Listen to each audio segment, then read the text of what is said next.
Welcome to Man Does Tech, where I solve the problems you didn't even know you had. Begin by parking the 2012 Hyundai Accent on level ground and engaging the parking brake. Open the hood and disconnect the negative battery terminal to avoid electrical shorts. Wear safety glasses and gloves.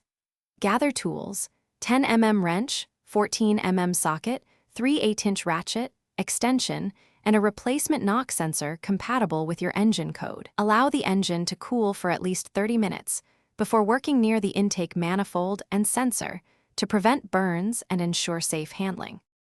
Start removal by taking off the engine cover. Remove two 10 mm bolts and lift the cover straight up. If present, remove air intake ducting by loosening a hose clamp with a flat screwdriver. Locate the knock sensor on the side of the cylinder head or intake manifold near cylinder 3.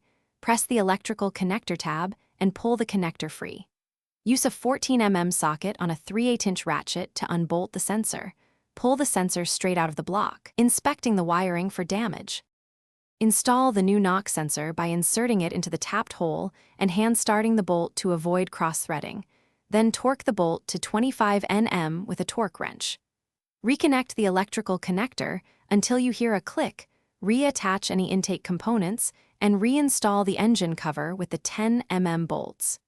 Reconnect the negative battery terminal. Clear stored knock or engine codes with an OBD2 scanner or start the engine, and take a short test drive to confirm. Thanks for watching.